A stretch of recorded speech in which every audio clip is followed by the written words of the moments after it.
never been inside, and there was no reason to believe her mother had told her what it looked like.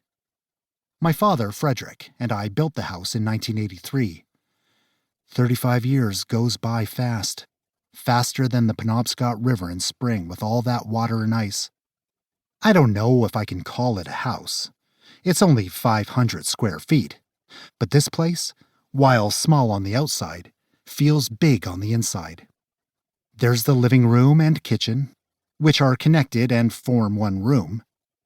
And then there's a small hallway, just wide enough an entry to turn around in and go into the bathroom or bedroom.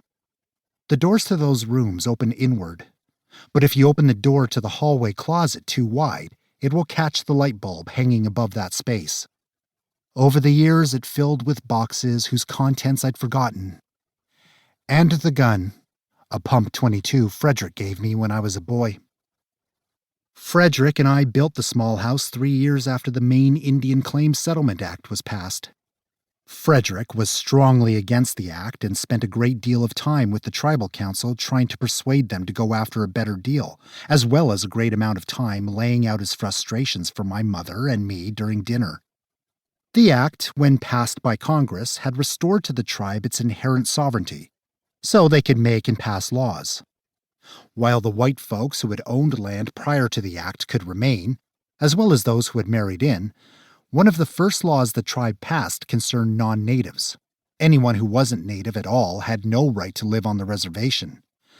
And since Frederick was my stepfather, I wasn't native, and so I couldn't remain on the reservation when I came of age. My mother, a non-native, could stay, of course, since she had married in. Around that time, Frederick's father, Joseph, was dying, and the bills were adding up. And what little money I was making working in the woods wouldn't be enough for me to buy a place of my own off the reservation. When the time came to pay for his father's funeral, Joseph died, not peacefully, in the summer of 1982. Frederick sold his father's camp and land, which got a lot of money. The place was densely forested and far from any town, and bear trappers stay out there now and take people out to hunt. Frederick still owned his land, which was not very far from his father's, and after settling the medical bills, he used the rest of the money to pay for my land and the building supplies. Since the settlement gave the tribe some land outside the reservation, or the option to buy some at a low cost, Frederick was able to buy from the tribe a lot cheaper than the state would have sold it. It was purely coincidental that the land we bought was across the river from Roger's house. I had no idea how important that place would be to me, or the role it would play in my being able to see her. Frederick and I spent all summer building the house, and it was a hot summer. My boss at the wood yard let me borrow the buncher, and so we were able to clear the land very quickly, just enough for a road and a yard.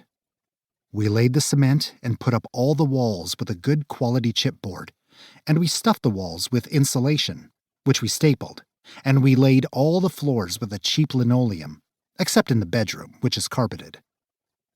It took over 4 months to build the place. We measured and cut and swore and sweated and got dust and flakes of wood in our eyes, and we built each day after work, and even more so on the weekends until it was finished. Louise, my mother, kept us fed during that time, when she was well enough, which was not most of the time.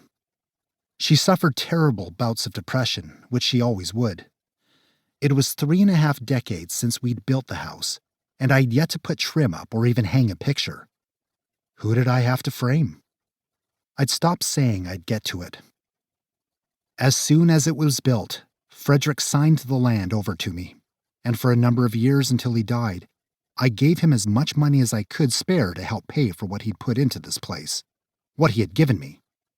I insisted each and every time, but he always tried not to take the money, always said this is what fathers are supposed to do.